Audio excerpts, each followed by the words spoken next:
Es muy interesante y les quiero comentar y les quiero compartir la diferencia sustancial en materia legal, que quizá no entre tanto a particularidades, pero esta pregunta me da pie para valorar esas dos circunstancias. En Estados Unidos, a diferencia de México, en Estados Unidos la información de entrada puede circular libremente, a menos que el individuo interponga una restricción. Y esto queda a pie a que cualquier cantidad de información circule de manera prácticamente indiscriminada, ¿cierto? En México es totalmente lo contrario. ¿Por qué? Porque se hace un intercambio de información a menos que el individuo autorice ese intercambio. Es decir, se parte como de premisas y de supuestos diferentes, ¿no? Y por eso los casos, y ha habido un caso que, como ustedes saben, se resolvió y se ponderó también otros antecedentes que había habido en otros países, pero la lógica en nuestro país es esa, que los datos de salud son de carácter confidencial. Independientemente de la parte legal, no sé si nos puede dar su opinión sobre este tipo de limitantes, si son correctas o si se tendrían que modificar. Mira, el derecho a la protección de datos personales es un derecho muy dinámico. Muchas veces, y lo hemos visto sobre todo con el derecho de acceso a la información, hay circunstancias que si las hubiéramos hablado hace 5 años en un foro como estos, hubieran parecido totalmente imposibles.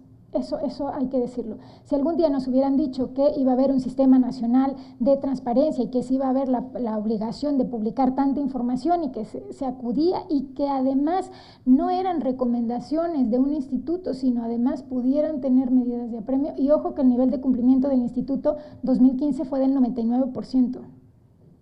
99%. Entonces, estamos obligados a mantener ese nivel de cumplimiento con toda esta nueva responsabilidad que, como ustedes saben, también nuestras estadísticas son públicas.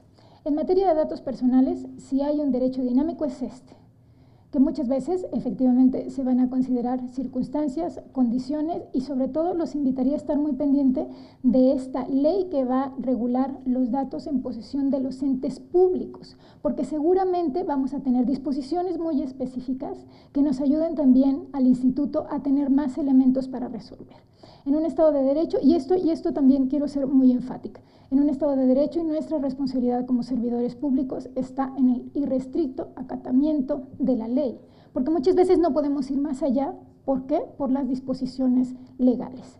Sin duda va a cambiar, sin duda va a cambiar, y sobre todo, y yo, como ustedes saben, vengo de un Estado de la República, lo que se puede hacer en un tema que nos incumbe a todos, como es la protección de los datos personales, y que cada estado tenga un nivel de protección similar.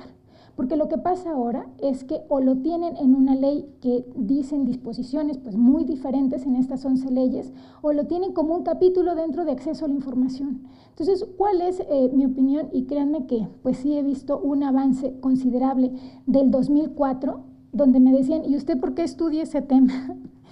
Si mejor estudie otra cosa, me decían. No, ¿y de qué está haciendo su tesis?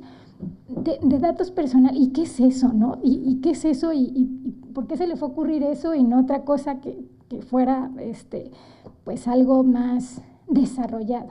Yo decía, porque ese es el tema que va a ser el futuro de nuestro país. Y claro, sí me decían, ajá, sí, claro, muy bien el futuro según quién, ¿no? Y entonces, bueno, esto sí hay que hacer hincapié, porque seguramente esa nueva ley nos va a dar pautas, primero, para tener más posibilidad de tener unas resoluciones apegadas y criterios, sobre todo, para decidir e ir definiendo la frontera de este derecho. Insisto, hay una gran necesidad de cultura de protección de datos personales, no solamente en la ciudadanía, sino en quien nos toca resguardar este tipo de información.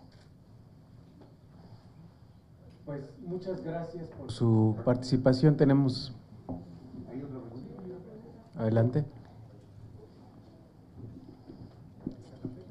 Aquí viene ya el micrófono.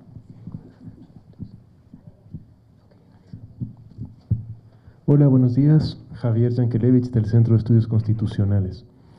Yo le quería plantear una pregunta en torno a una preocupación del gremio de los historiadores en función de las nuevas restricciones para la